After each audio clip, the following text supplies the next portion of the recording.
কোলে উঠতে চাও এটা সরাসরি বললেই পারতে। মুহূর্তেই শান্ত হয়ে গেল আভা।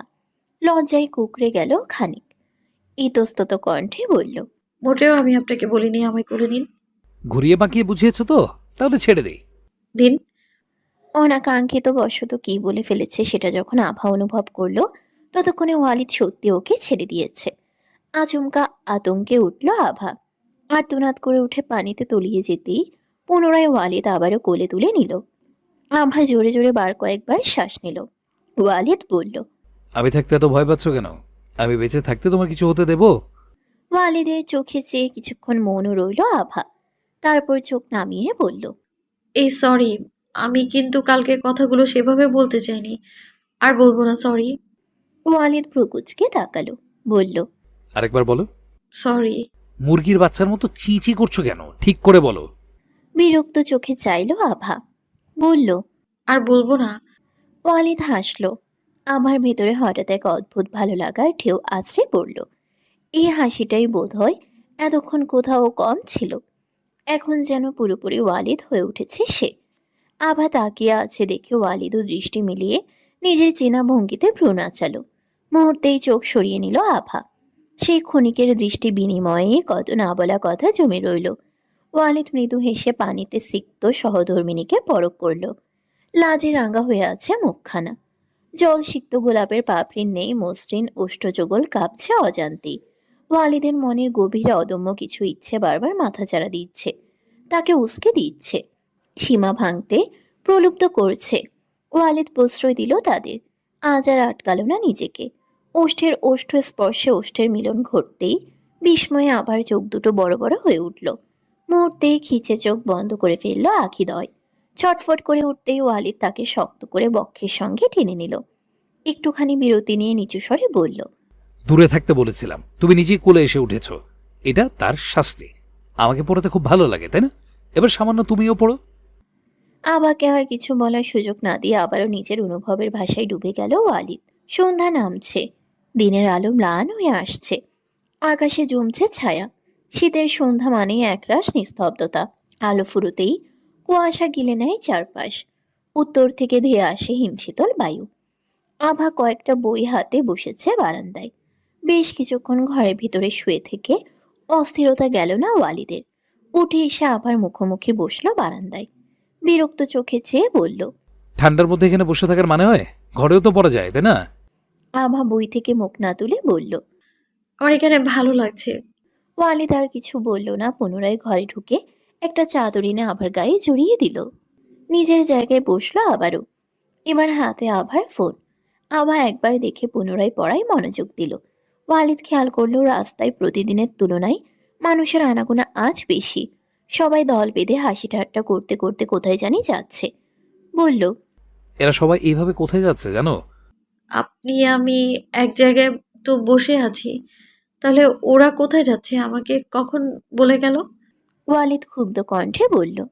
মাফ করো খুকি, তোমার সাথে কথা বলায় ভুল হয়েছে আমার। গোমরা মুখটা ফের ফোনে নিবেশ করলো ওয়ালিদ। শীত নামলেই গ্রামের জীবনে এক আলাদা রং লেগে যায়। এই সময়টাই গ্রামের মেলার মৌসুম। মেলা বছরের পর বছর ধরে চলে আসা এক চিরচেনা উৎসব। খোলা মাঠ, নদীর পাড়ে কিংবা বিশাল বটগাছের ছায়াতলে বসেই মেলা। দূর দূরান্ত থেকে মানুষ আসে। মেলার প্রবেশ মুখেই চোখে পড়ে রঙিন কাগজ, বাঁশের তৈরি তোরণ আর ঝলমলে আলো। ঢুকতেই ভেসে আসে নাগরদোলার কর্কর শব্দ, বাঁশির সুর আর মানুষের কোলাহল। মেলার ভিতরে একপাশে বসে হরেক রকমের দোকান। মাটির খেলনা, কাঠের বাঁশি, রঙিন চুড়ি, কাঁসার বাসন, হাতের তৈরি পিঠা পুলি। সবকিছুতেই থাকে গ্রামের ছোঁয়া। শীতের মেলায় পিঠার দোকান যেন আলাদা আকর্ষণ। ভাপা, পুলি, চিতই, পাটিসাপটা, গরম ধোঁয়াটা পিঠার গন্ধে মন ভরে যায়। আরেক পাশে বসে যাত্রাপালা, সার্কাস বা পুতুল নাচ। সন্ধ্যা নামলে আলোর ঝলকানিতে জমে ওঠে আসর। ঢোল, করতাল আর সংলাপের তালে তালে মানুষ ভুলে যায় দিনের ক্লান্তি। পাশে গ্রামে মেলা বসেছে, এই সম্পর্কে অবগত আভা। ওয়ালিদের ভারাক্রান্ত মুখটা দেখে মায়া হলো। বই থেকে মুখ তুলে বলল, পাশের গ্রামে মেলা বসেছে, তাই সবাই দেখতে যাচ্ছে। ওয়ালিদ কৌতূহল নিয়ে তাকালো, বলল, মেলা? এটা আবার কে? আরো বসেছে তো, সবার দেখার কি আছে? দীর্ঘশ্বাস ফেললো আভা, বলল, এটা একটা উৎসব। ওইখানে বিভিন্ন দোকান আসে, অনেক খাবারের দোকান, মানে আরো অনেক ইন্টারেস্টিং জিনিস থাকে, না দেখলে বোঝানো সম্ভব না। ওয়ালিদ ভাবুক ভঙ্গিতে চুপ করে রইল খানিকক্ষণ। অতঃপর আবার হাত থেকে খপ করে বইটা কেড়ে নিয়ে বলল, চলো সিন্ড্রেলা, মেলাকে দেখে আসি। মানে মেলা দেখে আসি। আভা ভ্রু কুঞ্চিত করে বলল। মোটেও না, আপনি যান, আমার বই ফেরত দিন। ওয়ালিদ দিল না, বসা থেকে উঠে বলল, আমি তো যাব। তুমি পরে ভয় পেয়ে কান্নাকাটি করে ভাসালে কিন্তু আমাকে দোষ দিতে পারবে না। আভা চুপ করে রইল। তার অবশ্য যেতে ইচ্ছে হচ্ছে না, বিষয়টা এমনও না। যাওয়াই যায়। কথাটা ভেবে বসা থেকে উঠে পড়ল, বলল, ঠিক আছে, অপেক্ষা করুন, আসছি আমি। ওয়ালিদ শব্দ করে হাসল। ভাবটা এমন যেন রাজ্য জয় করে ফেলেছে সে। আভা বিরক্ত ভঙ্গিতে ঘরের দিকে পা বাড়ালো। সেদিন ওয়ালিদের দেওয়া পোশাকগুলো থেকে একটা পরল। কালের ওপর ছোট ছোট সাদা সুতার জেইজি ফুলের কাজ করা একটা গাউন টাইপ কুর্তি, সাথে কালো রঙের ওড়না। ফর্সা শরীরে কালো রংটা যেন একটু বেশি সুন্দর লাগে। বেরিয়ে আসতেই ওয়ালিদ বেশ খানিকটা সময় অপলক তাকিয়ে বলল, আগের জামাটাতে কি সমস্যা ছিল? আবার এটা পরার কি আছে? সমস্যা ছিল? কেন, এটা পড়লে সমস্যা কোথায়? আপনি দিয়েছিলেন দেখে গায়ে লাগছে, খুলে রেখে আসবো? যাচ্ছি তবে। তুলে একটা আছাড় দেবো। পাকনামি ভালো হয়ে যাবে তোমার। কথাটা বলে বারান্দায় থাকা চাদরটা তুলে ভালো মতো পেঁচিয়ে দিল আভার গায়ে। আভা শুধু দেখে গেল সবটা। ওয়ালিদের চোখে মুখে বিরক্ত ভাব। কারণটা অবশ্য অজানা আভার। কয়েকটা কথা শোনাতে ইচ্ছে হলেও দমন করলো নিজেকে। কাজ শেষ করে একবার তাকালো ওয়ালিদ, ঠান্ডা স্বরে বলল, এবার চুপচাপ চলো। বেশি কথা বললে গ্রামের ওই বড় শিয়ালগুলোর কাছে রেখে আসবো তোমাকে। কথা শেষ করে তড়িৎ পায়ে বারান্দা পেরিয়ে নিচে নেমে এলো। হেঁটে চলেছে অনবরত। আভা বোকা বনে গেল। নিজেও কিছুটা তড়িঘড়ি করে ঘরের দরজায় তালা দিয়ে বেরিয়ে পড়ল। ওয়ালিদ গেটের কাছেই দাঁড়িয়ে ছিল। আভা নিকটে এগিয়ে গিয়ে বলল, কি বললেন আপনি? আমি আপনি আমাকে শিয়ালের কাছে রেখে আসবেন? ওয়ালিদ হাঁটতে হাঁটতে নির্বিকার কণ্ঠে বলল। হ্যাঁ, ঠিকই শুনেছ, কিন্তু শিয়ালগুলোর কথা ভেবে সিদ্ধান্ত বদলাতে হলো। আভা অবাক হয়ে বলল, মানে? মানে শিয়াল শুনেছি মুরগি খোঁজে, তুমি তাহলে সাপ। ওরা তোমাকে কিভাবে সামলাবে বলো? বেচারা শিয়ালদের কথা ভেবে আমি নিজেকে উৎসর্গ করলাম ওই অবলা প্রাণীদের জন্য। আমি এরকম তো করতেই পারি। ওয়ালিদ মিটিমিটি হাসছে। রাগে ফুঁসছে আভা। ক্ষুব্ধ গলায় বলল, আমি সাপ হলে আপনি কি? আপনি আমাকে সাপ বললেন? কামড়েছি আমি আপনাকে? বরং আপনি আমাকে। কথার মাঝপথেই থমকে গেল আভা। ওয়ালিদ বেশ আগ্রহী ভঙ্গিতে জানতে চাইল। আমি তোমাকে আভা তড়িৎ বলল, কিছু না। কোনটা কামড় আর কোনটা আদরের পার্থক্যটুকু জানো না? সাধে কি আর সোনামণি বলি? তবে তুমি চাইলে এখনই শোধবোধ করতে পারো, আমি কিছু মনে করব না। আভা অস্বস্তির চরম পর্যায়ে, ঠিক করে তাকাতেও পারছে না। নিজের বলা কথার জন্য নিজেরই আফসোস হচ্ছে। লজ্জায় মাটিতে মিশে যেতে ইচ্ছে করছে। ক্ষুব্ধ কণ্ঠে বলল, অসভ্য লোক, চুপ করুন, নয়তো মার খাবেন আমার কাছে। সরি, আমি বাচ্চাদের সাথে ফাইট করি না। আচ্ছা, আর কত দূর? চলো একটা প্রতিযোগিতা করি। ওই যে সামনে একটা গাছ দেখছো, দৌড়ে যদি আগে ওইখানে পৌঁছাতে পারো তাহলে তুমি জিতবা। আভা তাকিয়ে দেখল গাছটা বেশি দূরত্বে না। দৌড়াতে অবশ্য সে ভালোই পারে। লোকটাকে হারাতে পারলে বেশ ভালো হবে। অতঃপর রাজি হলো ওয়ালিদের কথায়। কিছুতেই হারবে না সে, মনে মনে ঠিক করে ফেলল। ওয়ালিদকে কিছু বলার সুযোগ না দিয়ে দৌড়তে শুরু করলো। ওয়ালিদ নিজেও ওর পিছু পিছু দৌড়াতে লাগলো, বলল। এটা কিন্তু চিটিং হলো, আমাকে না বলে দৌড়াতে পারো না। আবার হাসলো। দৌড়াতে দৌড়াতে বলল, আপনি এমন কেন নিয়ম বলেন তো? নিশ্চিত হারাবেন। ওয়ালিদও ওর সাথে সাথে দৌড়াতে লাগলো। ওর চোখ স্থির, আবার হাস্যোজ্জ্বল মুখে। চারিদিকে রাতের গাঢ় অন্ধকারকে ঠেলে দিয়ে গ্রাস করেছে চাঁদের রূপালী রশ্মি। আকাশের মাঝে বিশাল আকৃতির চাঁদের পাশাপাশি ঝিকঝিক করছে অসংখ্য নক্ষত্র। গ্রামের পিচঢালা রাস্তার এক পাশে বসতবাড়ি, অন্য পাশে ধানের বিল। চাঁদের আলোয় সবই স্বচ্ছ। আবার মুখটাও চকচক করলো ওয়ালিদের চোখে। গাছের অতি নিকটে এসে হঠাৎ থেমে গেল ওয়ালিদ। মুখ দিয়ে ব্যথাসূচক শব্দ করে বসে পড়ল মাটিতে। আবার তৎক্ষণাৎ ছুঁয়ে ফেলেছে বিশাল আকৃতির গাছটা। ওয়ালিদের কণ্ঠ কর্ণগোচর হতেই ফিরে চাইল। তড়িৎ পায়ে পুনরায় ফেরত আসলো। ওয়ালিদের সামনে মাটিতে বসে পড়ল। চিন্তিত ভঙ্গিতে বলল, কি হয়েছে আপনার? পায়ে কিছু ফুটলো? ওয়ালিদ সামান্য হেসে বলল। সামান্য ব্যথা পেয়েছি, ফোটেনি কিছু। প্রতিযোগিতা ক্যান্সেল করা যায় না? সঙ্গে সঙ্গে আভা বসা থেকে উঠে পড়ল, উৎসাহী ভঙ্গিতে বলল। মোটেও না, আমি জিতে গেছি। আপনি যেভাবে হোক হেরে গেছেন, এখন কথা ঘোরালে তো চলবে না। ওয়ালিদ বসা থেকে উঠে পড়ল, বলল। ঠিক আছে, তুমি যখন জিতে গেছো তখন তুমি কামড়াও। আভা অবাক হয়ে বলল। কি? এইটাই প্রতিযোগিতার প্রাইস ছিল। তুমি জিতলে তুমি কামড়াবে, আর আমি জিতলে আমি। কিন্তু এমন তো কোনো শর্ত ছিল না। অন্য কোনো শর্ত তো তুমি দিয়েছো বলে জানি না। আমি তো মনে মনে এইটাই ঠিক করেছিলাম। এখন আর কোনো রাস্তা খোলা নেই। তুমি চাইলে পুরস্কার প্রত্যাখ্যান করে আমাকে বিজয়ী ঘোষণা করতেই পারো। আমি সাদরে গ্রহণ করব। আভা মুখ ভার করে বলল। আপনি কথা ঘোরাচ্ছেন, বদলোক একটা। অতপর ওয়ালিদকে রেখে তড়িৎ পায়ে হাঁটা শুরু করলো আভা। আচমকা এমন চলে যাওয়ায় ওয়ালিদ এক মুহূর্তে স্তব্ধ হয়ে থাকলেও পরক্ষণে উচ্চস্বরে হেসে ফেলল। তারপর লম্বা পা ফেলে ছুটল আভার পেছনে। বেশ খানিকটা সময় হাঁটার পর দূর থেকে কানে আসতে লাগলো ডুলের তাল, বাঁশির সুর আর মানুষের কোলাহল। আলো আধারের ফাঁক দিয়ে হঠাৎ করেই চোখের সামনে দৃশ্যমান হলো মেলার বিশাল পরিসর। বিস্তৃত খোলা মাঠ জুড়ে বসেছে মেলা, চারিদিকে সারি সারি দোকান। কোথাও রঙিন বেলুন আর খেলনার বাহার, কোথাও ঝালমুড়ি, ফুচকার, চানাচুরের মোহনীয় গন্ধ বাতাস ভরিয়ে দিচ্ছে। কাচের কৌটার ভেতর সাজানো সারি সারি চুড়ি সহ মহিলাদের সাজের নানা সরঞ্জাম। শিশুদের হাসি, চিৎকার আর উচ্ছ্বাসে চারপাশ মুখরিত। মেলার মাঝখানে বসেছে নাগরদোলা।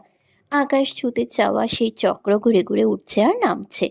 সঙ্গে ভেসে আসছে আনন্দে ভরা চিৎকার। হাজারো রঙিন বালির আলোয় পুরো মাঠ ঝলমল করছে। ওয়ালিদ চারপাশে তাকিয়ে মুগ্ধ হয়ে দেখতে লাগলো। অবাক কণ্ঠে বলল। মেলা তো অপূর্ব সুন্দর সিন্ড্রেলা। চলো চলো চলো, ভিতরে চলো। আভা সামান্য হাসলো। দুজন মিলে এগিয়ে গেল মেলায় প্রবেশের বিশাল ফটকের কাছে। জনপ্রতি 20 টাকা টিকিট নিয়ে ঢুকে পড়ল মেলায়। ঢুকতে না ঢুকতে আচমকা কানে এলো কেউ আভা বলে ডাকছে। মুখ ঘুরিয়ে তাকাতেই দেখা মিলল রুকাইয়ার। হাস্যোজ্জ্বল মুখে এদিকে চেয়ে আছে। আভা হাসি মুখে হাত নেড়ে এগিয়ে যেতেই ওয়ালিদ ওর একটা হাত ধরে থামিয়ে দিল, বলল। এইভাবে কোথায় যাচ্ছ? কে ওটা? ওটা আমার ফ্রেন্ড রুকাইয়া। এতদিন পর দেখা, তার উপরে ও নিজে থেকে ডাকছে, তো যাব না। আপনার সমস্যা কি বলুন তো? ওয়ালিদ হাতটা ছেড়ে দিয়ে বলল। কিছু না। আর ওর পাশের ছেলেটাকে? সেটা আমি কিভাবে জানবো আজব? কথাটা বলে আভা এগিয়ে গেল রুকাইয়ার নিকট। কাছে যেতেই ঝাঁপিয়ে পড়ে জড়িয়ে ধরল রুকাইয়া। ওয়ালিদ আবার পেছনে এসে দাঁড়াতেই ছেড়ে দিল আভাকে। প্রশ্নবোধক চোখে চেয়ে বলল। আমি শুনেছিলাম তোর বিয়ের কথা। উনি কে? আভা সম্মতিসূচক মাথা নাড়ল। রুকাইয়া তার পাশে দাঁড়ানো যুবকটিকে উদ্দেশ্য করে বলল। উনি কি? ও, অনিক আমার বর। অনিক তোমাকে বলেছিলাম না আবার কথা। ও আভা, আমার সবচেয়ে কাছের বান্ধবী। অনেক মৃদু হেসে বলল। রুকাইয়া আপনার কথা অনেক বলে। আমাদের তো হুট করে বিয়ে হলো, আপনাকে বলতেই পারিনি। দেখি সে কি কষ্ট ওর। বাকি কথা রুকাইয়া শুনল কিনা কে জানে। আবার একটা হাত ধরে হাঁটা ধরলো। দুজন মিলে নিজেদের মতো ঘুরতে শুরু করলো মেলায়। ওয়ালিদ অবাক চোখে সেদিকে চাইল। অনিক বলল। চলুন আমরাও যাই। আপনি? ওয়ালিদ মৃদু হেসে বলল। আমি ওয়ালিদ, চলুন। আভা আর রুকাইয়া দাঁড়ালো একটা চুড়ির দোকানের সামনে। চুড়ি সহ আরো অনেক মেয়েলি জিনিসপত্রের সমাহার সেথায়। রুকাইয়াকে বেশ কিছু জিনিস পছন্দ করতে সাহায্য করছে অনেক। আভা সেদিকে তাকিয়ে একবার ওয়ালিদের পানে চাইল। ওয়ালিদের খেয়াল অন্য কোথাও। পাশের দোকানের কোনো কিছু খুব মনোযোগ সহকারে দেখছে। আভা পুনরায় দৃষ্টিপাত করলো সামনে থাকা হরেক রকমের চুড়িতে। অতঃপর একজোড়া নীল রঙের চুড়ি হাতে নিয়ে দেখতেই দোকানদার একগাল হেসে বলল। মাশাল্লাহ আপু, চুড়িগুলো আপনার হাতে যে সুন্দর লাগবে না। হাত দিন, পরিয়ে দেই, দেখেন নিজের চোখে। আভা চুড়িগুলো এগিয়ে দিতেই খপ করে চুড়িগুলো নিয়ে নিল ওয়ালিদ। ওটাকে রেখে দিয়ে ভিন্ন নকশার কালো রঙের চুড়ি তুলে নিল। নিচু উদ্যোগে আবার একটা হাত তুলে নিয়ে চুড়িগুলো পরাতে পরাতে বলল। ওইটা একদমই জঘন্য লাগবে। তার থেকে এইগুলো সুন্দর। এগুলো আর খোলার দরকার নেই। প্রাইস কত এগুলোর? 120 টাকা ভাইয়া। ওয়ালিদ টাকা বের করে দিতে যেতেই থামিয়ে দিল আভা। ওয়ালিদ ভ্রুকুচকে তাকালো। ইশারায় জানতে চাইল সমস্যা কি। আভা নিচু স্বরে বলল। আমার এগুলো চাই না। ওই কাচের চুড়িগুলো তো সুন্দর, নিলে ওইগুলো নিন, নয়তো নেওয়ার দরকার নেই। দোকানদার বলল, আপনার যেটা ভালো লাগবে আপনি সেটাই নিন আপু। আমি আগেই বললাম চুড়িগুলো আপনার হাতে অনেক সুন্দর লাগবে। তাছাড়া এগুলো মাত্র 50 টাকা করে দাম, ওইগুলোর থেকে আরো কম দেবো নাকি এই 2 ডজন? ওয়ালিদ টাকাটা সামনে রেখে দিয়ে বলল, বেশি বুঝেন আপনি। আচ্ছা, একটা কাজ করো, তোমার যদি ওইগুলো ভালো লাগে তাহলে ওইগুলো নিয়ে নাও। এটা আমার ভালো লেগেছে, এটা আমি নেব। আপনি পরবেন চুড়ি? দরকার নেই, এগুলোই ঠিক আছে। এত চুড়ি নিয়ে কি করব আমি? বেশ কিছুক্ষণ বাদে ওরা ফুচকার দোকানে এসে দাঁড়ালো। দোকানে উপচে পড়ছে ভিড়। কতক্ষণ দাঁড়াতে হবে তার ঠিক নেই। ওয়ালিদের প্রথমে ভালো লাগলেও এখন ভিড়ের মধ্যে কেমন অস্বস্তি লাগছে। আবার কেমন গুম হয়ে দাঁড়িয়ে আছে, অথচ একটু আগেও হাসছিল। ওয়ালিদ খেয়াল করে বলল। তোমার সমস্যা কি? আভা ক্ষুব্ধ কণ্ঠে বলল। আপনার সমস্যাটা কি? ওয়ালিদ হাসল, বলল, আমি তো বললাম ভালো লাগলে ওইগুলোও নাও, এখন রাগ করছো কেন? আচ্ছা, এখনো সময় আছে, চলো নিয়ে আসি। ওয়ালিদ পা বাড়াতে হাত ধরল আভা। ওয়ালিদ দাঁড়িয়ে পড়ল, প্রশ্নবোধক চোখে চাইল। আভা বলল, পাগল আপনি? কত টাকা আছে আপনার কাছে? হ্যাঁ, পুরো দোকানে চুড়ি কিনতে চাইছেন আপনি? কথাটা বলে অস্বস্তিতে চোখ মুখ গুটিয়ে ফেলল আভা। এতক্ষণে পুরো বিষয়টা বোধগম্য হলো ওয়ালিদের। আবার পানি চেয়ে মৃদু হাসলো, বলল, তোমাকে এত ভাবতে কে বলেছে? হ্যাঁ, কারো বলার জন্য অপেক্ষা করব? এত রাগ করছো কেন? হ্যাঁ জানি, আমি এখন আভা কড়া কণ্ঠে বলল। একদম চুপ। আর একটা কথাও বলবেন না আপনি। এখন ফুচকা খাবো আমি। কণ্ঠ কিঞ্চিত কাঁপল আভার। ওয়ালিদ খেয়াল করলো চোখ মুখের অবস্থাও ছলছলে। কাঁদবে নাকি মেয়েটা? আশ্চর্য ব্যাপার। হেসে বলল, হ্যাঁ খাও, মানা করেছি আমি? কেতো না সোনামণি, ওই দেখো বেলুন কিনে দেবো তোমায়। কৌতুকপূর্ণ গলায় বলল ওয়ালিদ। আভা মুহূর্তে অগ্নিদীপ্ত চোখে চাইল। ওয়ালিদ হাসছে। আভা অবাক না হয়ে পারে না। এত হাসি কোথা থেকে আসে? কখনো কি সিরিয়াস হওয়া যায় না? আর এই লোকের জন্য কিনা সে চিন্তায় কান্না করার মতো অবস্থা।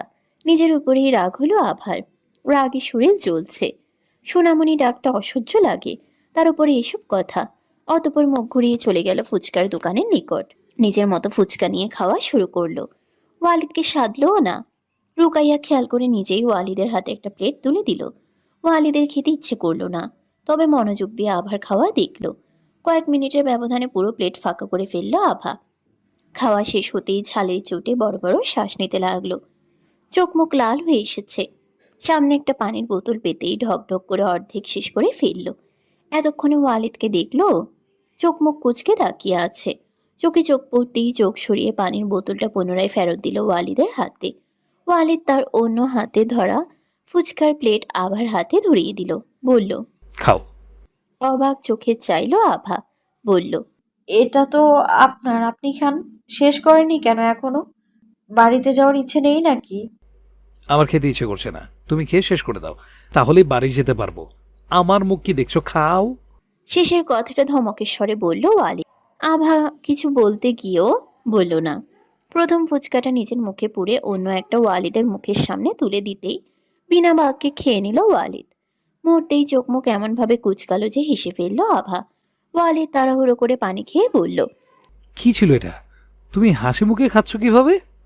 সবাই সবকিছুর মর্ম বোঝে না, আর আপনি তো একদমই না। ওয়ালিদ কিছু বলার আগেই রুকাইয়াকে এগিয়ে আসতে দেখে চুপ করে গেল, বলল, তুমি খেয়ে নাও, আমি 5 মিনিটে আসছি, এখানেই থেকো। কথাটা বলে চলে গেল ওয়ালিদ। মুহূর্তে হারিয়ে গেল ভিড়ের মধ্যে। আভাকে কিছু বলার সুযোগ দিল না। রুকাইয়া আভাকে হতভম্ব হয়ে দাঁড়িয়ে থাকতে দেখে মজা করে বলল, এত চিন্তা করিস না, তোর বর ছোট বাচ্চা না যে হারিয়ে যাবে, ফেরত থেকে আসবে। কি ব্যাপার বলতো? বিয়ে করবো না করেও বিয়ে করে বসে আছিস, আবার বরের সাথে চুটিও প্রেম করছিস। আভা হতাশ কণ্ঠে বলল। সবই আমার ভাগ্য। রুকাইয়া হাসলো, বলল, ভাগ্যটা এবার মনে হচ্ছে এতটাও খারাপ না। দোলাভাই সুন্দর আছে, সত্যি বলতে আমি ভীষণ খুশি হয়েছি। আমি সবসময় চাইতাম তোর জীবনে এমন কেউ আসুক, তুইও অনেক সুখী হোস। তুই ভালো আছিস তো? আভা মৃদু হেসে বলল, ভীষণ ভালো আছি। এমনিতেও আমি খারাপ ছিলাম কবে? তোর কথা বল, তোর কোনো সমস্যা নেই তো? কথা ঘোরাস না। ভাইয়া কেমন? আভা খেয়াল করলো ওয়ালিদ এগিয়ে আসছে। মুখভাব গম্ভীর। গিয়েছিলটা কোথায়? রুকাইয়া তখনও অপেক্ষাকৃত উত্তরের জন্য। আভা সেটা খেয়াল করে বলল, আমলকি অথবা নারকেলের মতো। রুকাইয়া অবুজ চোখে চাইল। আভা হাসছে। ওয়ালিদ এসে প্রশ্নসূচক চোখে চাইল। বলল, আপনাদের কথা বলা শেষ হলে এবার বাড়ি যাওয়া যাক। চাইলে আরও কিছুক্ষণ গল্প করতে পারেন। আচ্ছা, আমরা আসি। ভালো থাকিস। রুকাইয়াকে বিদায় দিয়ে হাঁটা ধরলো ওরা। ওয়ালিদ খেয়াল করলো আভা মুখটা ভার করে রাখছে। ওয়ালিদ খেয়াল করলো আভা মুখটা ভার করে আছে। এতক্ষণ তো ঠিকই ছিল। ওয়ালিদের কাছে আসলেই যত সমস্যা শুরু হয়ে যায়। ওয়ালিদ বলল, বেলুন কি নিয়ে আসবো? নানা রঙের হরেক রকম সুন্দর সুন্দর কিউট কিউট বেলুন পাওয়া যাচ্ছে। আভা শান্ত চোখে চেয়ে বলল, আমাকে কি আপনার বাচ্চা মনে হয় যে আমি এখন বেলুন নেওয়ার জন্য বাচ্চাদের মতো কান্নাকাটি করব? আমার মধ্যে না এই বাচ্চামো স্বভাবটা একদমই নেই। বাচ্চা হওয়া আর বাচ্চামি করা দুটোর মধ্যে পার্থক্য আছে। আমাকে দেখো, আমি এখনো মম ড্যাডের কাছে বাচ্চামি করি, ভালো লাগে। এই ছোট ছোট বিষয়গুলো সুন্দর। জীবনে সবসময় সিরিয়াস হয়ে লাভ কি বলো? একটু বাচ্চামি করলে অনেক সময় শান্তি পাওয়া যায়। বাচ্চামি তারা করে যাদের বাচ্চামি দেখার লোক আছে। আবদার পূরণের জন্য কান্নাকাটি তারা করে যারা আগে থেকেই অবগত যে কান্নার বিনিময়ে হলেও তার আবদার পূরণ করা হবে। আশা করা উচিত তখন যখন অল্প হলেও প্রাপ্তির সম্ভাবনা থাকবে। আমি কার কাছে বাচ্চামো আবদার করব বলুন তো? যেখানে অভিমানের দাম নেই সেখানে অভিযোগ করে কি হবে? অতঃপর আমি বড় হয়ে গেছি, আর আমি এমনই ঠিক আছি এভাবে। ওয়ালিদ ক্ষণিকের জন্য চুপ হয়ে গেল। মুখের বর্ণ ফ্যাকাশে হলো। আভা তা দেখে মৃদু হেসে হাঁটতে লাগলো। ওয়ালিদ ওইখানেই দাঁড়িয়ে আছে দেখে ফিরে তাকাতেই ওয়ালিদ বলল, ওইখানেই দাঁড়াও, আসছি আমি। আভা অবাক চোখে চাইল। কয়েক মুহূর্ত বাদে ওয়ালিদের হাতে লাল রঙের একটা বেলুন দেখে সামান্য আশ্চর্য হলো। মাথাটা একেবারে খারাপ হয়েছে লোকটার। তবে কোথাও একটু ভালো লাগা বোধহয় ওকেও গ্রাস করলো। ওয়ালিদ এগিয়ে এসে বেলুনটা দিল আভার হাতে। হুঁশিয়ার কণ্ঠে বলল, আর একটা বাজে কথা বললে শিয়ালের কাছে রেখে আসবো। ফিরতে ফিরতে বেশ রাত হলো। ঘরে ঢুকেই বিছানায় আধশোয়া হয়েছে ওয়ালিদ। তাকে দেখে মনে হচ্ছে রাজ্যের কাজ সে একা শেষ করে ফিরেছে। আবারও তো ক্লান্ত লাগছে, কিন্তু লোকটা একদমই সেদিকে খেয়াল করছে। উল্টো আভাকে অর্ডার দেওয়া শেষ। আবার পেট পুরোপুরি ভর্তি। মেলা থেকে পিঠা ঝালমুড়ি সহ টুকটাক বেশ অনেক কিছু খাওয়া হয়েছে, যার বেশিরভাগই ওয়ালিদ এড়িয়ে গেছে। শেষমেশ 2 প্লেট ফুচকা। আর খিদে পাওয়ার কথাও না, কিন্তু ওয়ালিদের ভাষ্যমতে তার প্রচণ্ড খিদে পেয়েছে। আর খাবে সে আভার হাতে। তর্ক করেও বিশেষ লাভ নেই, নয়তো দেখা যাবে সাহেব রাগ করে আর খাবেন না। দীর্ঘশ্বাস ফেললো আভা।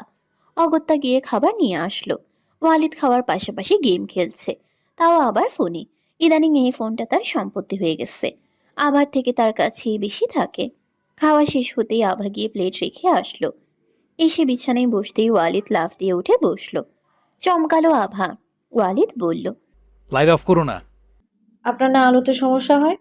ওয়ালিদ উত্তর দিল না। পকেট থেকে একটা প্যাকেট বের করলো।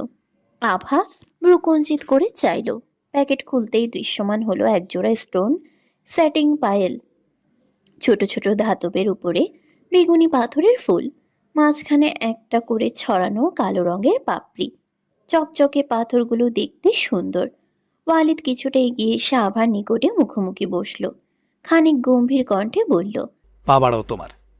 আভা আতঙ্কে উঠে বলল, একদম না, আমাকে দিন, আমি পড়ে নিচ্ছি। তোমার আমার ফেস থেকে মনে হচ্ছে আমি মজা করার মুডে আছি। আভা খেয়াল করলো ওয়ালিদের মুখের ভঙ্গিটা আজ সত্যি অস্বাভাবিকভাবে গম্ভীর। কিন্তু আচমকা এমন গম্ভীর হওয়ার মানেটা তার বোধগম্য হলো না। ধীরে ধীরে পা দুটো এগোতেই ওয়ালিদ হঠাৎ করে এক পা নিজের উরুর উপরে তুলে নিল। মুহূর্তেই আভা সর্বাঙ্গে কাঁপনের অনুভূতি পেল। চোখ বড় বড় করে অবাক কণ্ঠে বলল, আপনার মাথাটা কি একেবারে খারাপ হয়ে গেছে? আশ্চর্য, আমার কথা কি আপনি শুনতে পাচ্ছেন না? ওয়ালিদ কোনো প্রতিক্রিয়া দেখালো কিনা বোঝা গেল না। এরপর সযত্নে এক পায়ে পায়েলটা পরিয়ে দিল। মুহূর্তে সে ধীরে ধীরে আবার দিকে নিরেট চোখে তাকালো।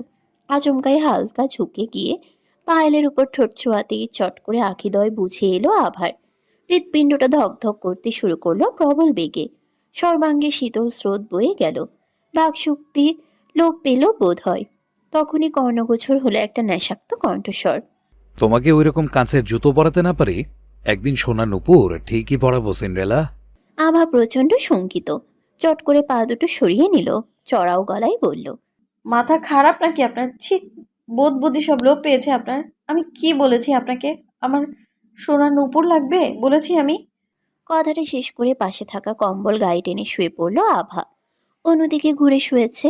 ওয়ালিদ মুখটাও দেখতে পাচ্ছে না আপাতত, তবে প্রচন্ড হাসি পাচ্ছে তার। বলল, বলনি তো কি হয়েছে, আজ থেকে বলবে।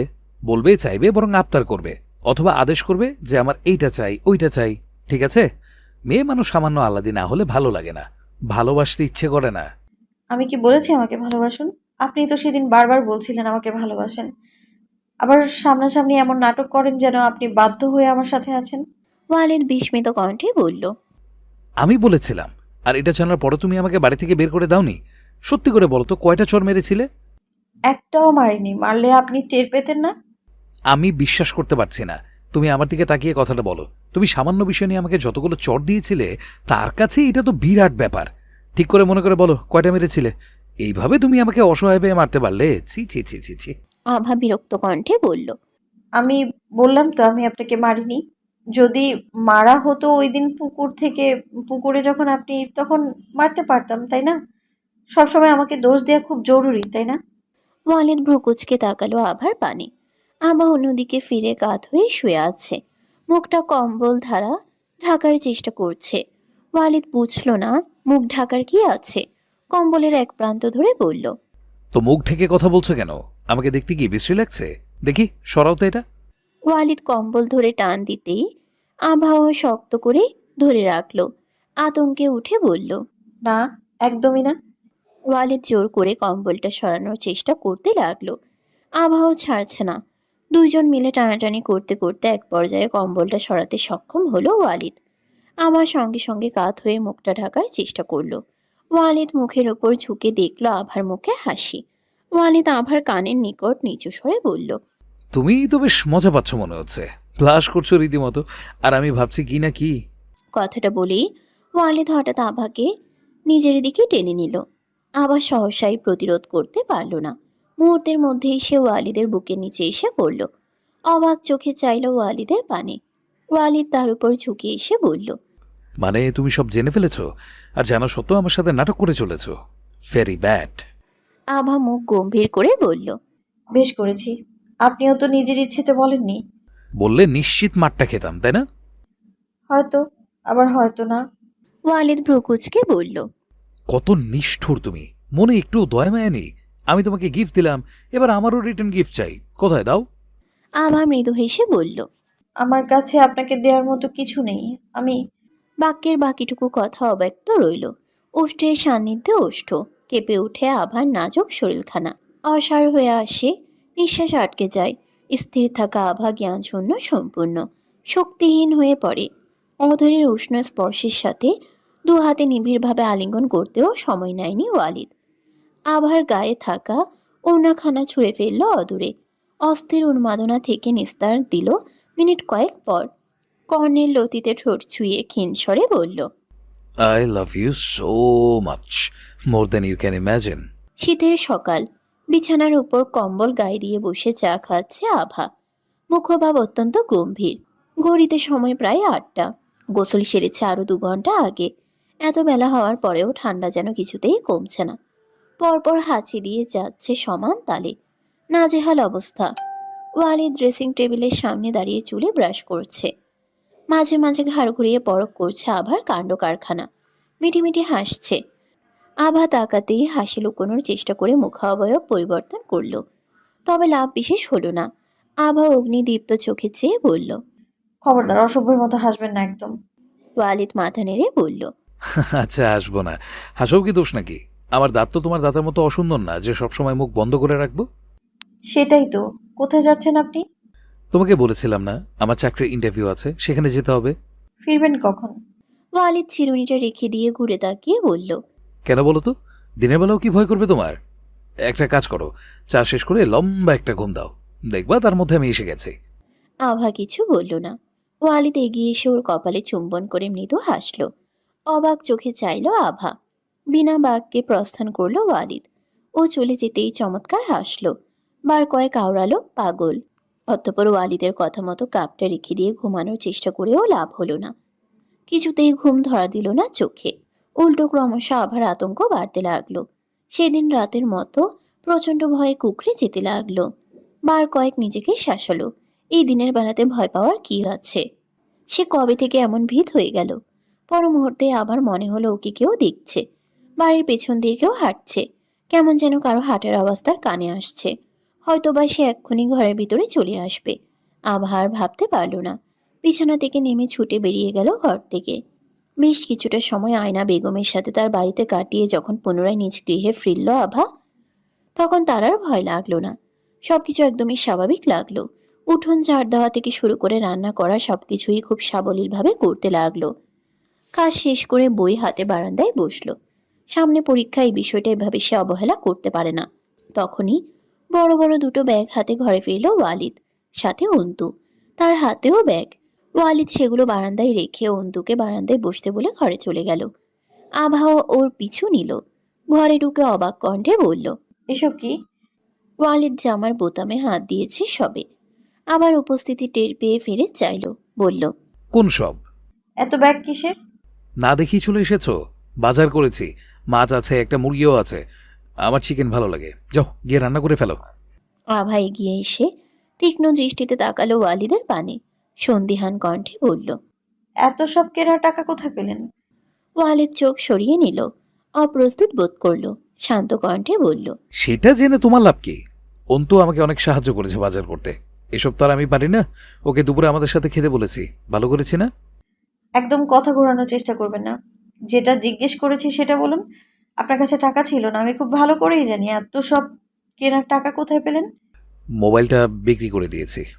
নিচু গলায় বলল ওয়ালিদ। হতভম্ব হয়ে আভা বলল, মাথা খারাপ আপনার? কত টাকায় বিক্রি করেছেন? হ্যাঁ, আর কেন? তো কি না খেয়ে থাকতাম? বাড়িতেও কিছুই ছিল না তেমন, কিনতে তো হতোই। তাছাড়া ওই ফোনটা এমনিতেও আমার কোনো কাজে লাগছিল না, শুধু কথা বলার জন্য একটা ফোন অবশ্য কিনে নিয়ে এসেছি। এটাও যথেষ্ট ভালো ফোন, ঠিক আছে? পরের বার কি বিক্রি করবেন শুনি? আপনার কিডনি? আভার কথা শুনে হাসলো ওয়ালিদ, বলল, কি সব বাজে কথা বলছো তখন থেকে? একটা মাস যেতে দাও, আশা করি কিডনি বিক্রি করার দরকার পড়বে না, কারণ আমার চাকরিটা হয়ে গেছে। আভা অবাক হয়ে বলল, বাহ, ওরা আপনার মুখ দেখলো আর চাকরিটা দিয়ে দিল। তা কিসের চাকরি শুনি? এভাবে কোনো চাকরি হয় নাকি? তুমি আমাকে কি ভাবো বলো তো? I am the great Shahriar Walid. আমার মুখ দেখাই যথেষ্ট চাকরি দেওয়ার জন্য। বাকি বিস্তারিত তোমাকে পরে বলবো না হয়। অন্তু বাইরে বসে আছে, ও কি ভাববে? বিষয়টা আভারও বোধগম্য হলো। ওয়ালিদ আভার ললাটে একটা হাতের উল্টো পিঠ ছুঁয়ে সেটা পুনরায় নিজের ললাটে ঠেকালো। চিন্তিত গলায় বলল, যা ভেবেছিলাম তাই। তোমার শরীরের তাপমাত্রা বেশি, জ্বর এসেছে নাকি? আভা ভাবুক ভঙ্গিতে একবার নিজের কপালে হাত ঠেকালো। তাপমাত্রা বেশি মনে হলো। তাহলে কি সকালের দিকে জ্বরটা বেশি ছিল? ওই কারণে কি ভুলভাল সব চিন্তা মাথায় আসছিল আভার? ওয়ালিদ আভাকে চুপ করে যেতে দেখে বলল, কি হয়েছে, শরীর বেশি খারাপ লাগছে? আভার ধ্যান বিচ্যুত হলো, বলল, না, অতটাও বেশি না। আমি ঠিক আছি, আপনি ওনার সাথে বাইরে বসুন, আমি রান্নার ব্যবস্থা করছি। অন্তু খাওয়ার পরেই চলে গেল। ছেলেটা বেশ চুপচাপ। আশা থেকে আবার সাথে একটাও কথা বলেনি, মুখ তুলে তাকায়নি পর্যন্ত। ওয়ালিদের সাথে কথা বলেছে টুকটাক। তবে যাওয়ার সময় অদ্ভুত একটা কাজ করলো। হুট করে আভার সামনে দাঁড়িয়ে একবার সরি বলল। ব্যাস, তারপর তড়িৎ পায়ে চলে গেল। আভা রীতিমতো বোকা বনে ফ্যাল নয়নে তাকিয়েছিল শুধু। কিছু বলার সুযোগ পায়নি। অন্তু চলে যেতে আভা বারান্দার দিকে এগিয়ে গেল। ওয়ালিদ সেখানে বসাই ছিল। আভাকে বলল, কি বলে গেল ও? ঠিক বুঝলাম না, কিন্তু সরি বলল। ওয়ালিদ হাসলো, বলল, তুমি খাবে না? ইচ্ছে করছে না। কথাটা বলে ঘরে চলে গেল আভা। বিছানায় অস্থির ভঙ্গিতে বসলো। মাথাটা প্রচন্ড ব্যথা করছে। ভাবলো এখন একটু ঘুমোবে। এর মধ্যে ওয়ালিদ প্লেট হাতে ঘরে ঢুকলো। আভার সামনে এসে বসতেই বলল, বললাম তো খেতে ইচ্ছে করছে না। ওয়ালিদ খাবারের লোকমা বাড়িয়ে দিয়ে বলল। আজ না হয় আমি তোমাকে খাওয়ালাম, সদ্ভুত। হা করো, জলদি জলদি। আভা আর কথা বাড়ালো না, বাধ্য মেয়ের মতো খাবারটা মুখে পুরে বলল। সুদবোধের ব্যাপারটা খুব ভালো বোঝেন আপনি। ওয়ালিদ মৃদু হেসে মাথা নাড়ল। আভার চোখ ঝাপসা হলো। ও শ্রুতি টুইটম্বুর। ওয়ালিদ প্লেট থেকে মনোযোগ সরিয়ে আবার পানে চাইতেই হতভম্ব হয়ে গেল। হঠাৎ কান্নার কারণ তার অজানা। অবাক গলায় বলল, কান্নার কারণ কি হঠাৎ? শরীর খারাপ লাগছে নাকি অন্য কোনো ব্যাপার? আমি কিছু করেছি? আভা কান্নারত অবস্থায় হাসল। তড়িৎ হাতে চোখের পানি মুছে ফেলল, বলল, আমার এইসবের অভ্যেস নেই তো, তাই আর কি। দীর্ঘশ্বাস ফেলল ওয়ালিদ। কথাটা যেন তীরের মতো বিঁধল ওর শরীরে। এটুকু মেয়ে, এতটা কষ্ট ওকে কেন পেতে হলো? এত কিছু সহ্য করে একটা মানুষ বেঁচে আছে, এটাই তো অনেক। প্রচন্ড খারাপ লাগাই ছেয়ে গেল ওয়ালিদের ভিতরটা। মুখের ভাব হলো প্রচন্ড গম্ভীর। আভা তার দিকে তাকাতেই গম্ভীর কণ্ঠে বলল, চুপচাপ খাও, নয়তো পরের বার তোমাকে বিক্রি করে দিয়ে আসবো। বড্ড চালো তুমি, জানো তো। আর খাবো না, ঘুমাবো আমি। হ্যাঁ আচ্ছা ঠিক আছে, আরেকটু। খাওয়া শেষ হতেই প্লেটটা রেখে আসলো ওয়ালিদ। আভা শুয়ে পড়েছে। ওয়ালিদকে রেডি হতে দেখে বলল, কোথায় যাচ্ছেন আপনি? তেমন কোথাও না, বাইরের দিক থেকে একটু ঘুরে আসবো। তুমি তো ঘুমাবে, তো আমি বোর হবো না, তার থেকে হেঁটে আসি। চিন্তা করো না, সন্ধ্যার আগেই চলে আসবো। আভা শোয়া থেকে চট করে উঠে পড়ল। মিনমিন করে বলল, আপনি একটু তাড়াতাড়ি ফিরবেন। আসলে আমি কিছু বলতে চাই, কিন্তু তার আগে আপনি বলুন। আপনি হাসবেন না? ওয়ালিদ প্রকুচকে তাকালো, বলল।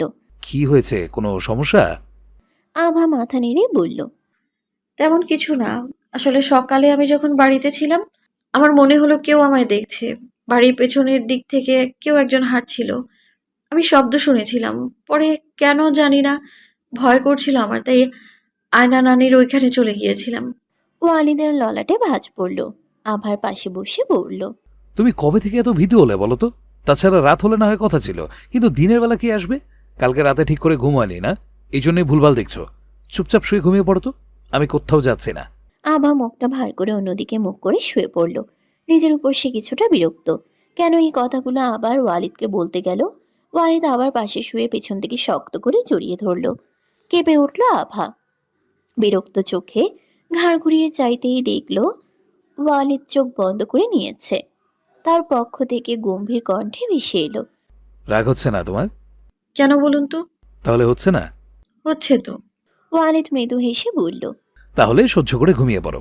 আর হ্যাঁ, আয়না নানির ওইখানে গিয়ে ভালো করেছো। পরের বার এমন মনে হলে আবারও চলে যাবে, ঠিক আছে? আর নয়তো দরজা লক করে আমাকে ফোন করবে, মনে থাকবে। আভা মাথা নাড়ল। ওয়ালিদ পুনরায় চোখ বন্ধ করে বলল, এবার ঘুমিয়ে পড়ে ছয়নামণি, বলা তো যায় না, আবার যদি রাত জাগা লাগে। অসভ্য। ওয়ালিদ শব্দ করে হাসল। আভাও নিঃশব্দে হেসে চোখ দুটো বুঝে ফেলল। আশ্চর্য, তার আরেকটু ভয় লাগছে না। ঘুমে চোখ দুটো ভারী হয়ে আসছে। অদ্ভুত শান্তি লাগছে। শুধু মনে হচ্ছে এই মুহূর্তটা যেমনই হোক ভীষণ স্বস্তির। সময়টা এখানেই থেমে যাক। এই অসভ্য লোকটার বুকের ভিতরেই বাকি জীবনটা কেটে যাক। এই অত্যন্ত পছন্দের লোকটাকে তার আর বিরক্ত লাগে না। চেষ্টা করেও তার প্রতি ঘৃণা আসে না, বরং তার সান্নিধ্য ছাড়া অস্থির লাগে। তবে কি এটাই ভালোবাসা? সারপ্রাইজ! শীতের বিকেলের অন্ত শীঘ্রই হয়। সময়টা গোধূলির। আকাশের কোল জুড়ে ছড়িয়ে পড়েছে কমলা আভা। সূর্যটা ঢলেছে পশ্চিমে। ক্রমশ চারিদিক ঝাপসা হয়ে আসছে কুয়াশায়। বারান্দায় বই নিয়ে বসেছে আভা। তার পরীক্ষা শুরু হয়েছে কাল থেকে। ওয়ালিদের অফিস শেষ হয় 4টার পর। ফিরতে ফিরতে প্রায় সন্ধ্যা হয়ে আসে। কাজটা এমন বিশেষ আয়সী না। কখনো ভোরে না ওঠা ছেলেটারও আজকাল অ্যালার্মের আওয়াজে ঘুম ভাঙে সকাল 7টায়। আবার কষ্ট হয় ওকে এতটা কষ্ট করতে দেখে। ভয়ের চোটে বেচারা কিছু বলতেও পারে না। ওয়ালিদ ফিরল ক্লান্ত শরীর নিয়ে। আভা মুখ তুলে চাইতেই মনটা ভার হয়ে আসলো। ওয়ালিদ ধীর পায়ে এগিয়ে আসলো আভার নিকট। হাতের ব্যাগটা পাশে রেখে ধপ করে শুয়ে পড়ল আভার কোলে। মুহূর্তে চোখ দুটো বন্ধ করে ফেলল।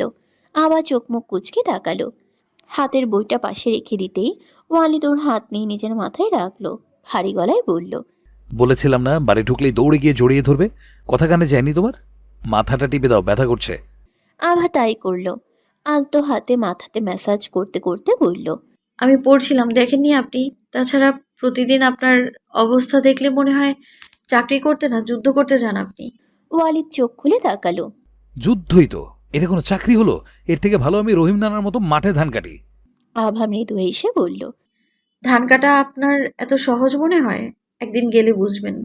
ওয়ালিদ পুনরায় চোখ বুঝে বলল, ও তুমি পড়ছিলে যখন, তাহলে মাথা টেপার দরকার নেই। আমি এমনি শুয়ে থাকি, তুমি পড়া কন্টিনিউ করো। জামা কাপড়টা অন্তত বদলে আসুন। ওয়ালিদ না বোধক মাথা নাড়ল, অর্থাৎ সে এখন উঠবে না। আভা ভালো করেই জানে জোর করে লাভ নেই। অগত্যা এক হাতে বই তুলে নিয়ে তাতে নজর বোলাতে বোলাতে অন্য হাতে ওয়ালিদের মাথা টিপতে লাগলো। ওয়ালিদ একবার চোখ খুলে দেখে হাসলো। আভা গম্ভীর কণ্ঠে বলল, এত কষ্ট হয় আপনার, তাও দাঁত সবসময় বাইরেই থাকে। মানতেই হবে, বেশ সুন্দর দাঁত আপনার। তোমাকে দেখলে এই কষ্ট কোথায় জানি চলে যায়, আপনা আপনি হাসি চলে আসে। মাঝে মাঝে আশ্চর্য হই আমি নিজেকে দেখে, কি ছিলাম আর তুমি আমাকে কি করে দিয়েছো। একটা মেডেল তোমারও প্রাপ্য। আভা হাসল। ওয়ালিদ পুনরায় বলল, তোমাকে হাসলে আরো সুন্দর লাগে, কিন্তু তুমি সহজে তো হাসো না। আচ্ছা আভা, একটা কথা সত্যি সত্যি বলো তো, তুমি আমার সাথে হ্যাপি? মুহূর্তে থমকালো আভা। হাতটা আপনা আপনি থেমে গেল। ওয়ালিদের পানে চাইতেই দেখলো সেও তাকিয়ে আছে। অপ্রস্তুত বোধ করলো আভা। আমতা আমতা করে বলল, দুঃখে অবশ্য নেই। সোজা কথা বলতে পারো না? পারি তো, বলতে ভালো লাগে না। তাহলে ঘুরিয়ে একবার আই লাভ ইউ বলো। আভা অবাক হয়ে তাকালো। ওয়ালিদ হাসছে। আভার হাসি পেলেও মুখটা গম্ভীর রাখলো। ইদানিং এই প্রশ্নটা ওয়ালিদ দিনে 5 থেকে 6 বার করবেই। কলে, মেসেজে বা সামনাসামনি। ভালোবাসি শুনতে রীতিমতো নাছর বান্দা সে। আমার মাঝে মাঝে ইচ্ছে হয় বলে দিতে, তবে ওয়ালিদের এই ব্যাকুল হওয়াটা ওর ভালো লাগে। তখনই নিজেকে আটকে নেয়। ওয়ালিদ আদুরে গলায় বলল, আই লাভ ইউ। বাংলায় বলুন। কেন, ইংরেজিতে কি সমস্যা? তুমি না হয় বাংলাতে আনসার করো। তাহলে সরুন, সন্ধ্যা হয়ে গেছে, আমার কাজ আছে। ভালোবাসি সিন্ড্রেলা, তোমার ঠোঁটে একটা চুমুক হয়। আবার কানটা যেন মুহূর্তে ঝাঁঝা করে উঠল। গরম ধোঁয়া বের হচ্ছে বোধ হয়। চোখ মুখ কুচকে বলল, ছি, অসভ্য। ওয়ালিদ মৃদু হাসল। নিরীহ মুখ করে বলল, কেন, তুমি তো বললে বাংলায় বলতে, এখন আমি অসভ্য হয়ে গেলাম? আমি তোমাকে কত কিউট নামে ডাকি, আর তুমি এই একটা শব্দ ছাড়া আর কিছুই বলতে পারো না। আমার ভীষণ দুর্বল লাগছে। সিন্ড্রেলা, সোনামণি, এগুলো কিউট নাম। হ্যাঁ তো, সিন্ড্রেলাটা তোমার সাথে অনেক যায় বুঝলে। ওর জীবনেও প্রচুর কষ্ট ছিল, পরে ওর জীবনে প্রিন্স এলো, ওকে বিয়ে করলো আর ওকে রানী করে নিয়ে গেল। আমি অবশ্য প্রিন্স না, কিন্তু তুমি আমার সিন্ড্রেলা। থমথমে মুখে চাইল আভা। ওয়ালিদ মাথাটা সামান্য উঁচু করে আভার অধরে চুমু খেল। তারপর ধপ করে শোয়া থেকে উঠে বসল। হতভম্ব নেত্রে চাইল আভা। ওয়ালিদ বিশেষ একটা পাত্তা দিল না। ব্যাগটা তুলে নিয়ে ঘরে চলে গেল। আভা সেদিক পানে চেয়ে হাসল। শাওনকে বাড়িতে ঢুকতে দেখে চমকালো আভা। আজকে শুক্রবার, ছুটির দিন। ওয়ালিদ একটু আগেই বাজারে বেরিয়েছে। আভা বারান্দায় বসে চুলে তেল লাগাচ্ছিল। তড়িঘড়ি করে সবটা কিছুটা ঠিক করে মাথায় ওড়না চাপালো। মুহূর্তে বুকের ভেতর একটা কাঁপন অনুভব করলো। শাওন হাসি মুখেই জিজ্ঞাসা করলো, কেমন আছেন? আমাকে দেখে অবাক হয়েছেন নিশ্চয়। আমি কিছু কথা বলতে এসেছি, বলেই চলে যাব। ওয়ালিদ কোথায়? উনি তো বাসায় নেই, বেরিয়েছেন একটু। শাওনকে বসতে বলতে গিয়েও বলল না আভা। কেমন একটা সংকোচ কাজ করলো। শাওন বলল, সমস্যা নেই, আপনাকে বললে বেশি ভালো হবে। তার আগে এক গ্লাস পানি পাওয়া যাবে? আভা মাথা নেড়ে বলল, আপনি বসুন, আমি নিয়ে আসছি। থাকার ঘরের পাশের ঘরটা এখন রান্নাঘর হিসেবে ব্যবহৃত হয়। শাওন এদিক ওদিক ভালো করে দেখতে লাগলো। অতঃপর ঘরের ভিতরে ঢুকে বিছানায় বসলো। শাওন অবশ্য ওয়ালিদ বাড়িতে নিয়ে এটা দেখিয়ে এসেছে। সে মূলত আভার সাথেই কথা বলতে চায়। সালেহার সাথেই আসার কথা ছিল, কিন্তু বর্তমানে তিনিও কিছুটা অসুস্থ। আভা পানির গ্লাস হাতে ফেরত এসে শাওনকে ঘরে দেখল। পানিটা নিয়ে দিতেই শাওন অর্ধেকটা খেল। আভার চোখে মুখে অস্বস্তি, সেটা বুঝলো বোধ হয়। বলল, আপনার চিন্তা করার কিছু নেই। দূরত্ব রেখে না হয় বসুন, কয়েকটা কথা বলে চলে যাব। ভাবতেই পারছি না ভাই এমন একটা জায়গায় দিনের পর দিন পার করেছে। গরম হলে ভীষণ কষ্ট হয় যেতে বেচারার। অবশ্য কষ্ট এখনো কিছু কম হচ্ছে। কোথায়? আভা কিন্তু বসলো না। মাথা নিচু করে দাঁড়িয়ে রইল। শাওন পুনরায় বলল, কি হলো? বসাচ্ছেন না কেন? এইভাবে কতক্ষণ দাঁড়িয়ে থাকবেন? দেখুন আভা, আমার তেমন কোনো খারাপ ইন্টেনশন নেই। আমি এতটাও খারাপ নই। আভা দূরত্ব রেখে বসলো এবার। বলল, আমিও তেমন কিছু বোঝাতে চাইনি। দুঃখিত যদি আপনার খারাপ লাগে। শাওন মৃদু হাসলো। একটু চুপ থেকে বলল, আমি আসলে আম্মুর সাথেই আসতাম। উনি সামান্য অসুস্থ, তাই একাই চলে এলাম। দেখুন, ভুলভ্রান্তি যা কিছু হয়েছে ধরে নিলাম সব দোষ আমার। তবে যাই হোক না কেন, ওয়ালিদ আমার কাছে খুব আদরের। জানি না আমার কি হয়েছিল, কি করতে কি করছে, কিন্তু এর মানে এটা নয় আমি ওকে ভালোবাসি না বা ঘৃণা করি। আমি আমার কাজের জন্য যথেষ্ট অনুতপ্ত। কিন্তু আপনি বলুন, ওয়ালিদ বর্তমানে যেটা করছে এটা কি ওর প্রাপ্য? ও ছোট থেকে অত্যন্ত আদরে বিলাসিতার সাথে বড় হয়েছে। এসবে অভ্যস্ত না ও। আর ওকে ছাড়া আমাদের পরিবারের কেউ ভালো নেই। আম্মু তো রোজ খাওয়ার সময় কান্না করে। মুহূর্ত কয়েক চুপ করে রইল শাওন। পুনরায় বলল, সেসব ছাড়ুন, যেটা মেন কথা সেটা বলি। আসলে আম্মু আব্বু সবাই আপনাদের মেনে নিয়েছে। আমরা সবাই মৌদের বাড়ি ছেড়ে নিজেদের বাড়িতে উঠেছি। আমরা চাই ভাই আর আপনি এবার ফিরে চলুন। মৌকে নিয়ে ভয় পাবেন না। ও অনেক বদলেছে, অনেক বদলেছে। কাল রাতে খাবার টেবিলে ও সবাইকে বলেছে যাতে আপনাদের ফিরিয়ে নিয়ে যায়। আভা ভাইয়ের কথাটা ভেবে অন্তত রাজি হয়ে যান। আভা বলল। দেখুন, আমার মনে হয় আপনি বরং আপনার ভাইয়ের সাথে কথা বলুন। শাওনের মুখটা আরেকটু গম্ভীর দেখালো, বলল। ভাই কথাটা শুনবে না, তবে আমার মনে হয় আপনি চাইলে পারবেন ওকে রাজি করাতে। আপনার কাছে অনুরোধ করছি আভা, আব্বু ভীষণ অসুস্থ। আমাদের এইখান থেকে ফিরে গিয়ে আব্বুর চিকিৎসা করতে হবে। ভাইকে ছাড়া সবাই অস্থির। আব্বু, আম্মু, আমরা সবাই ওকে খুব ভালোবাসি। আব্বু নিজেও অন্তুকে দিয়ে ওর জন্য চাকরির ব্যবস্থা করে দিয়েছে, কিন্তু আমরা চাই আর এইসব না করে ও ফিরে আসুক আমাদের কাছে। ঠিক আছে, আমি বুঝতে পারছি আপনার কথা। উনি ফিরলে না হয় বোঝানোর চেষ্টা করব। তবে আপনারা নিজেরাই ওনার সাথে কথা বলে ভালো হয়। শাওন বসা থেকে দাঁড়িয়ে বলল। আপনাকে অনেক ধন্যবাদ। আপাতত আমার মনে হয় না আমার আর থাকা ঠিক হবে। আসছি আমি। কথাটা বলেই শাওন তড়িৎ পায়ে বেরিয়ে গেল। আভা হতভম্ব হয়ে কিছুক্ষণ বসে রইল। সেও মনে মনে চায় ওয়ালিদ ওর পরিবারের কাছে ফিরুক। আভা খেয়াল করেছে ওয়ালিদ ওর পরিবারের অভাব বোধ করে। আভাকে সে বলতে চায় না অবশ্য, তবে আভা বুঝতে পারে এতটা কষ্ট আসলেই ওয়ালিদের জন্য না। আচমকা আভার মনে হলো বাড়ির পেছনে আবারও কেউ হাঁটছে। সেদিনের মতো আবারও গা ছমছম করে উঠল। মনে হলো কেউ তাকে দেখছে। এই বুঝি হুট করে তার সামনে চলে আসবে। আভা বড় বড় শ্বাস নিয়ে নিজেকে সামলানোর চেষ্টা করলো। শরীরটা অবশ্য হয়ে আসছে ওর। হৃৎপিণ্ডটা অস্বাভাবিক গতিতে লাফালাফি করছে। বাড়ির পেছনে কারো হাঁটার শব্দ শুনতে পাচ্ছে এখন। শুকনো পাতার মর্মর শব্দ তার কানে বাড়ি খাচ্ছে। আভার দিশেহারা লাগলো। কি করবে সে কিছুই মাথায় আসছে না। উঠতে গিয়ে টের পেল তার পা দুটো আর চলছে না। শরীরটাও ভারী। কোনো মতে ভারী শরীরটা টেনে ধপ করে দরজাটা বন্ধ করে দিল। বিছানার এক কোণে জড়সড় হয়ে বসলো। ফোনটা তুলে নিয়ে ওয়ালিদকে কল করলো। বার কয়েক রিং হয়ে কেটে গেল ফোনটা। আবারও ফোন দিতেই ফের কেটে গেল। আবার মনে হলো লোকটা এবার দরজার কাছে এসে দাঁড়িয়েছে। হয়তোবা এক্ষুনি ধাক্কা দেওয়া শুরু করবে। না আর ভাবতে পারলো না আভা। পুনরায় কল করলো ওয়ালিদের নাম্বারে। এবার ফোনটা রিসিভ হলো। আভা তড়িঘড়ি করে বলল।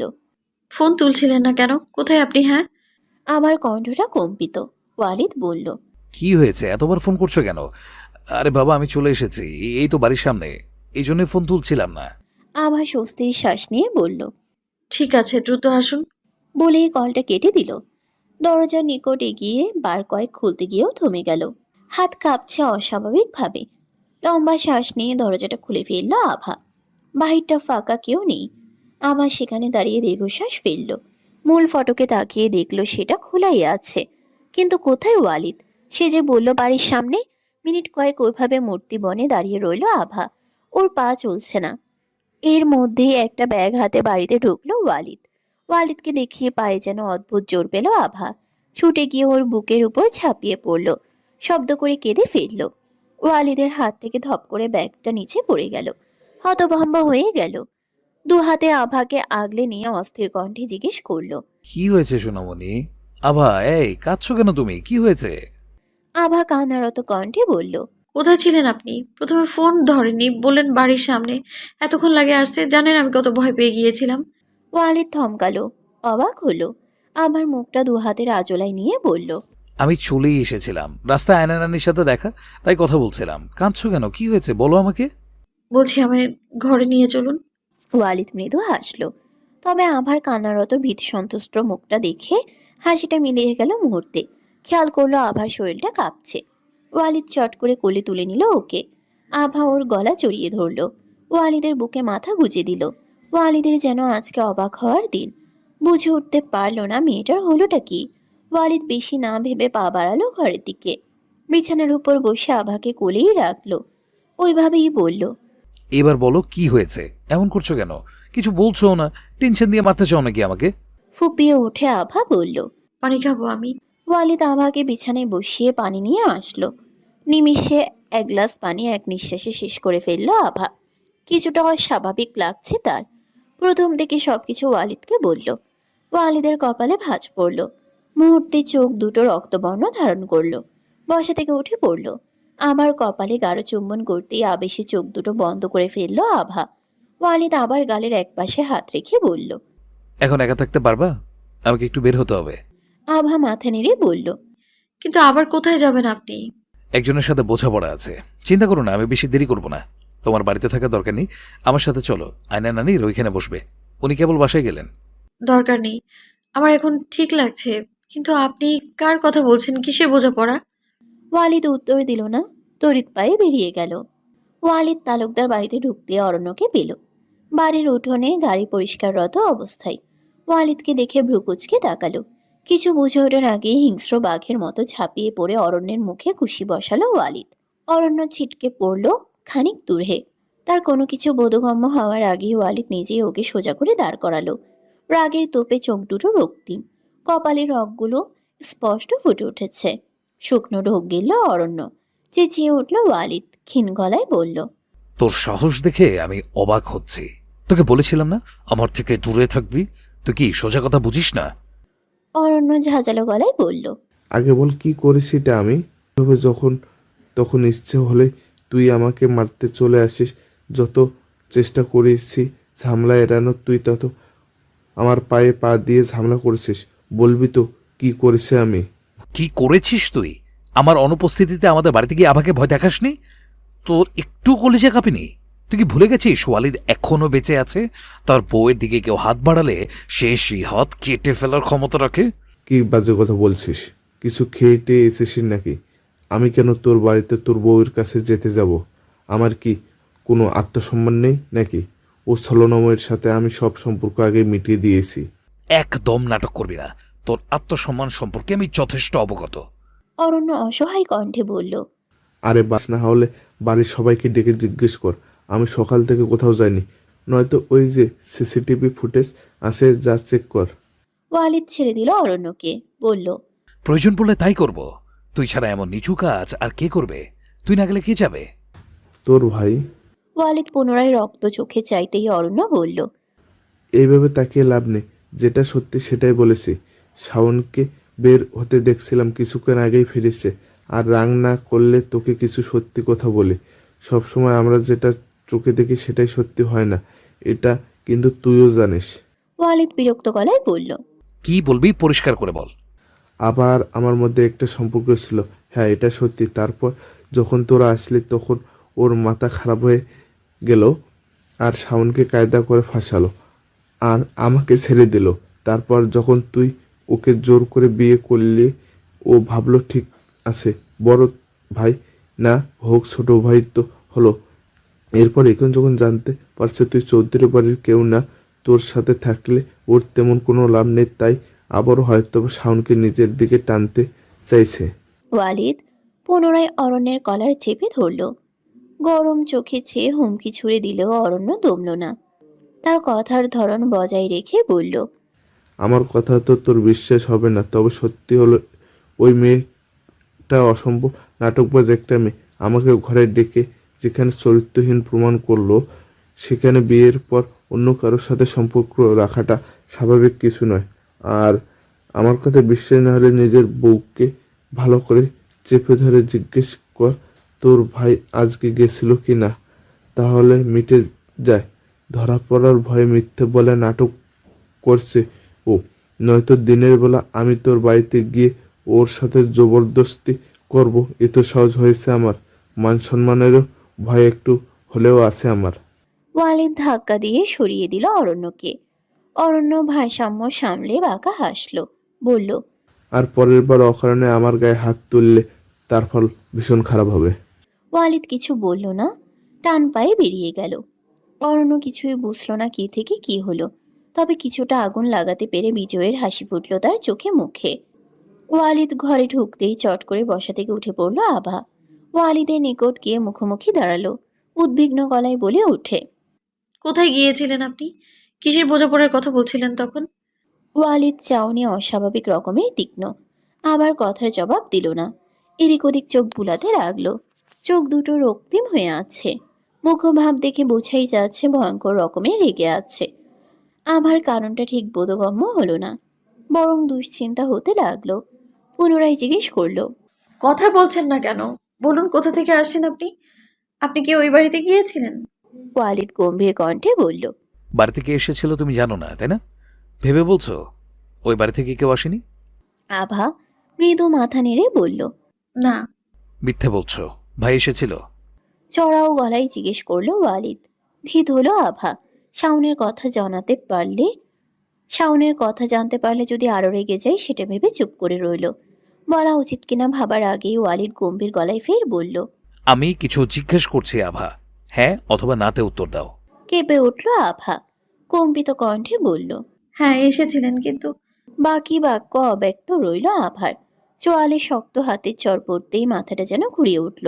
ভারসাম্য হারাতে গেলে বাহু ধরে দাঁড় করালো ওয়ালিদ। যে হাতে আভাকে চরটা মেরেছে ওই হাত দিয়ে ড্রেসিং টেবিলের কাছে ঘুষি বসাতেই সেটা প্রচণ্ড শব্দে ভেঙে গুড়িয়ে গেল। ওয়ালিদের হাত কেটে মুহূর্তে সেখান থেকে গলগল করে রক্ত পড়তে লাগলো। রক্তমাখা হাত দিয়ে আবার গালের এক পাশ ধরে মুখটা উঁচু করে নিজের মুখের নিকট নিয়ে আসলো। ব্যথায় আর্তনাদ করে উঠল আভা। শক্ত হাতের চাপে গালের মাংস পিষ্ট হচ্ছে। ওয়ালিদের হাতে রক্ত গড়িয়ে ভিজে যাচ্ছে আবার গাল গলা। শরীর ঝাঁকুনি দিয়ে উঠল আভার। চোখ ঝাপসা হলো। অশ্রুসিক্ত চোখে ওয়ালিদের পানে চেয়ে দেখল ওয়ালিদ মোটেও স্বাভাবিক নেই। ভয়ঙ্কর তার চোখের চাহনি। পিষ্ট গলায় বলল, মিথ্যে বললে কেন? আমার সাথে নাটক করছো? সিরিয়াসলি? কেন? হ্যাঁ, অ্যান্সার মি। ওয়ালিদের কথা অর্ধেকটাও আভার বোধগম্য হলো না। সে শাওনের কথাটা বলেনি, কিন্তু এখানে নাটকের কি আছে? আর না পেল ওয়ালিদের এতটা রেগে যাওয়ার কারণ। প্রচণ্ড যন্ত্রণায় ফুপিয়ে উঠল। গাল বেয়ে গড়িয়ে পড়ল তপ্ত অশ্রু। তার কিছুটা ওয়ালিদের হাতেও ঠেকল। অসহায় চোখে চাইল আভা। প্রচণ্ড কান্নার তোপে কণ্ঠ রোধ হয়েছে তার। ওয়ালিদের তাতেও মন গড়ল না মোটেও। ক্ষিপ্ত স্বরে বলল, just stop your answer me right now. আভা করুণ গলায় বলল, লাগছে আমার। লাগুক, আমারও লেগেছে। প্রচন্ড কষ্ট হচ্ছে। বলো কবে থেকে চলছে এসব? কতদিন ধরে? কিসের কথা বলছেন আপনি? বুঝতে পারছো না? তোমার আর শাওন চৌধুরীর এই প্রেম প্রেম খেলা। আমাকে কেন ঠকালে? হ্যাঁ, তোমার সাহস হলো কি করে আমার সাথে গেম খেলার? প্রতিশোধ নিচ্ছ? তোমাকে জোর করে বিয়ে করেছিলাম তার প্রতিশোধ? প্রচণ্ড বিস্ময়ে স্তম্ভিত হলো আভা। এতক্ষণে কিছুটা বোধগম্য হলো বিষয়টা। বুকের ভিতর শব্দ করে কিছু ভাঙল বোধ হয়। চেঁচিয়ে উঠল আভা, তখন থেকে কি বাজে কথা বলছেন আপনি? হ্যাঁ, ভাবতে পারছি না আপনি আমার সম্পর্কে এমন ধারণা পোষণ করেন। হ্যাঁ, আপনার ভাই এসেছিল, কিন্তু এই ঘটনার সাথে আমি যে সময় ভয় পেয়েছি তার কোনো সম্পর্ক নেই। আপনি যখন বাড়ি থেকে বের হলেন তার কিছুক্ষণ পর উনি এলেন। আমায় বললেন আমি যেন আপনাকে বোঝাই আর দুজন মিলে ওই বাড়ি ফিরে যাই আমি। ওনারা আপনাকে খুব ভালোবাসে, এতটাই যে আপনার জন্য চাকরি অবধি ব্যবস্থা করে দিয়েছে। তারপর উনি বেরিয়ে গেলেন আর আমার সাথে অস্বাভাবিক সবকিছু ঘটতে লাগলো। আমি এতটাই ভয় পেয়েছিলাম যে ওনার আসার কথাটা পুরোপুরি মাথা থেকে বেরিয়ে গেছে আমার। আর আপনি বলছেন আমি নাটক করেছি? আমি আপনার ভাইয়ের সাথে ছি। গলা জড়িয়ে এলো আভার। কান্নার তোপে কথা বলতে পারল না। ওয়ালিদ ছেড়ে দিল আভার গাল। আভা ধপ করে খাটের উপর বসে পড়ল। অনবরত কাঁদতে লাগলো। ওয়ালিদের বলা কথাগুলো বারবার মস্তিষ্কে ঘুরপাক খেতে লাগলো। ওয়ালিদ জোরে জোরে লাথি বসালো সামনের অর্ধভাঙা ড্রেসিং টেবিলে। তেজি গলায় বলল, তাহলে আগে স্বীকার করলে না কেন?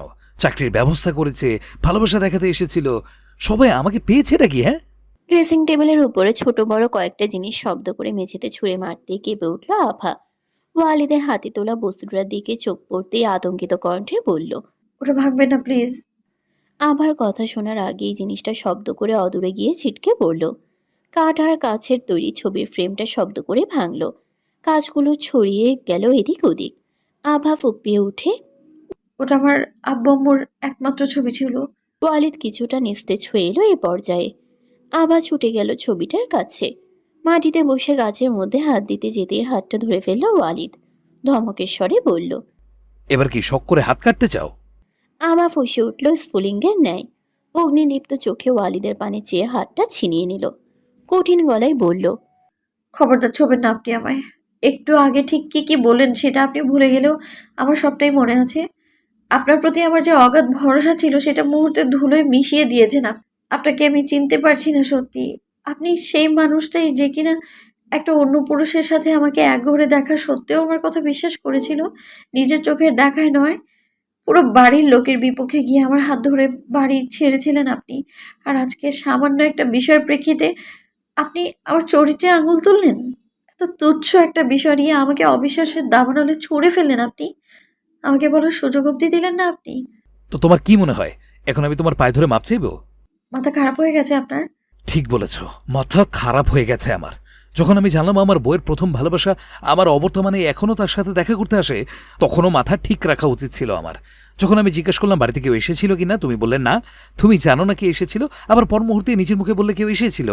তাহলে তোমার ভয় পাওয়াটা যে নাটক ছিল এটা আমার ধারণা হতে পারে না? আমার মাথা খারাপ হতে পারে না?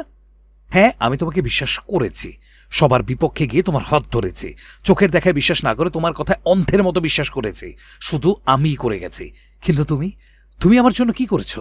আজ অবধি মন থেকে ভালোবাসি কথাটা অবধি বলতে পারোনি। কেন পারোনি? এই বিয়েতেও তো তুমি খুশি ছিলে না, কারণ তোমার মনে অন্য কেউ ছিল, আছে, আর হয়তো বা ভবিষ্যতেও থাকবে।